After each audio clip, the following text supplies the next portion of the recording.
Peace and love, everybody. Salute to the good people. So it's fight week, you guys, for Shakur Stevenson. Isn't that interesting? It's crazy how we are already into July, pretty much. Shakur Stevenson, wow. Can't believe how the time flew. It only seemed that the announcement was a few weeks ago that we got the fight announcement for Shakur. But of course, that was way back when. And we are now arriving at the date this Saturday. It is going down, you guys. Shakur Stevenson and Arutyunyan. I had some thoughts about Shakur Stevenson because it has been quite a little minute since I've spoken about him in particular. And the reason for that is pretty much because he has been quite the character over the past, let's say, 6 months or so, something like that. It's been some time that I've had Shakur Stevenson personally on time out because he was showing out, and I did not approve of that. Okay, the ongoing nonsense and the speaking of Devin Haney, the releasing of the footage of the recording of goddamn Bill Haney on some snake shit. He was just all over the place, you guys, for quite some time. And I was quite honestly repulsed by what I was seeing because I had long been a Shakur fan. Yet much of what he had been putting out was very distasteful, disingenuous, and duplicitous, real talk, from my observation of him during those times. But it seems that much of that has kind of piped down, and so surely the goddamn, tweeting nonstop has ceased as well, because prior to Ryan going on his tirade the way he's been since the new year, prior to that, it was Shakur Stevenson who took the cake for the Twitter king. Okay, so much so that he was awarded the name Shakur Twitterson. That's how much of a goddamn rampant tirade this boy was on. So, he seemed to have chilled out over the months and, kept his mind focused after all of the charades and nonsense that he was pulling, because, child, he was giving the, boxing world too many problems, too many issues with the nonstop tweeting and bickering and complaining and goddamn false call outs and, ooh, my goodness. But luckily, that has piped down over the last few months, and he seems focused. He seems to have been in training camp for a good period of time, and his mind has been set on a return, on a triumphant return, so that he can prove his point. After having not been in the ring since last fall. So yeah, I'm thinking about his return. I'm thinking about what we will see of the young King Shakur Stevenson. I'm wondering if we will get a core that is eager to claim his space and his place as a top name, or the top name, at the 135-pound division. No doubt the boxing world will be watching this Saturday to find out. Okay, July 6th. Everybody's going to be tuned in to find out and to see front and center if he is who he's deeming to be.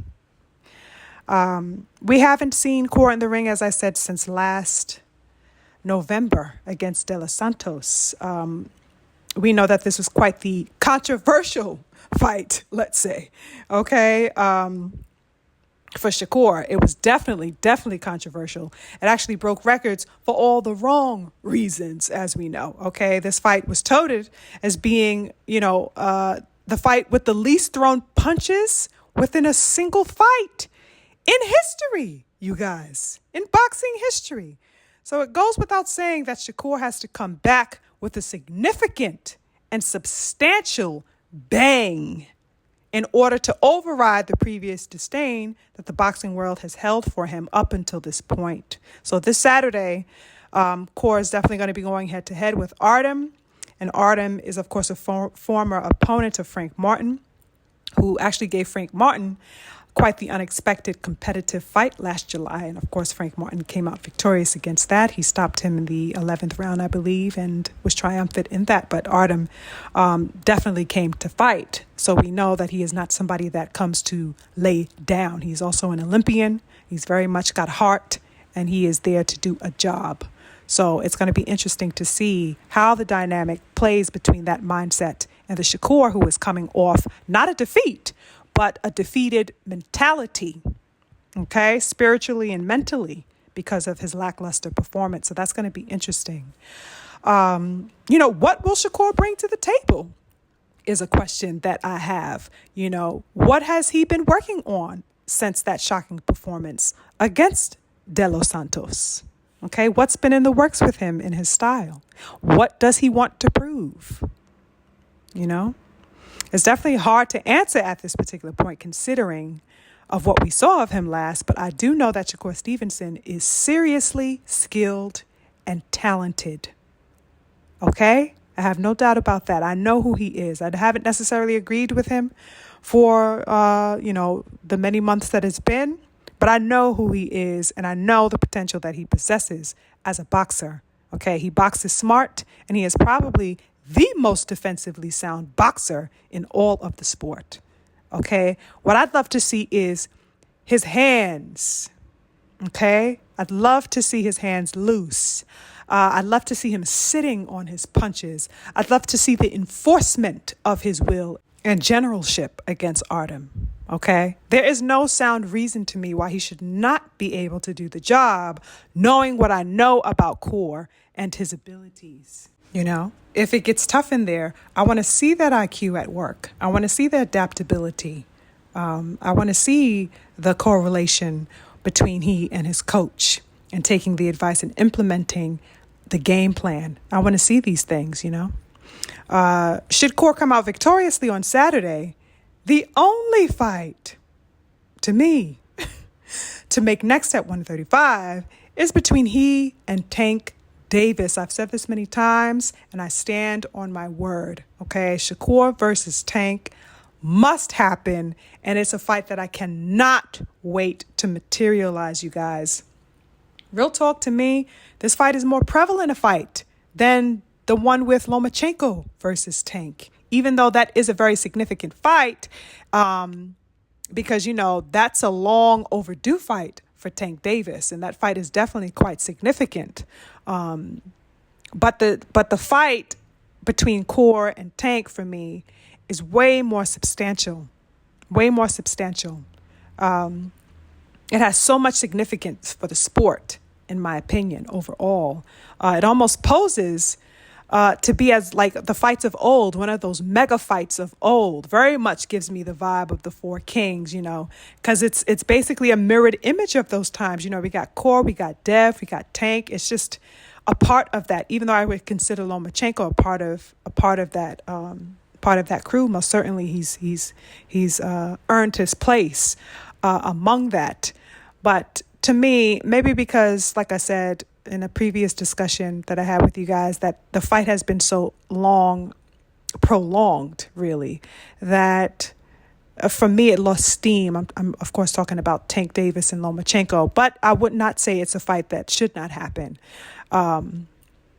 It's just, to me, if I had to choose, I would want to see Tank versus Core, is all I mean about that. But yeah, for sure, Tank versus Core is a gargantuan sporting event for the boxing world. And it's a beautiful fight for black fight fans who rock heavily with these two kings. So we on deck to see that fight all day, culturally. Okay.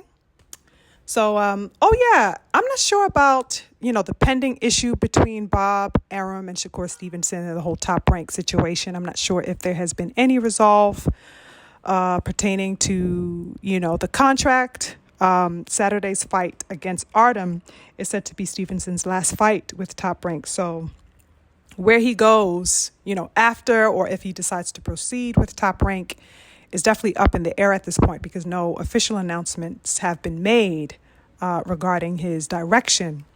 I heard, interestingly enough, Eddie Hearn say in an interview that he did recently I heard him say that he is highly interested in the possibility of signing Shakur, which is very, very, very interesting. He said that adding him to the roster alongside Boots would be major for DAZN.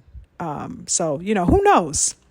Whatever direction Core takes is hopefully one that will not stifle his ability to get in the ring with the best, period, because that's all I care about. The best matchups being made and had between the elite that I support. He's got Tank and Loma, of course, still at 135. And then, of course, it'll be great to see him move up into 140 with the likes of Devin Haney, of course, T.O., if you will, and, the rest of the hitters over there so that we can get some more historical competition going on. Because real talk, boxing needs serious competition right now. Serious focus and dedication and promotion of the passion and the love for the sport right now. Such a charade and soap opera and scandal has been made of boxing as of late. That it could really use some steadiness, some dominance, some heart, some sportsmanship from talented warriors and fighters who aren't interested in the folly and the charade and the soap opera, okay? Who aren't interested in playing with the craft or in playing in the faces of the boxing fans.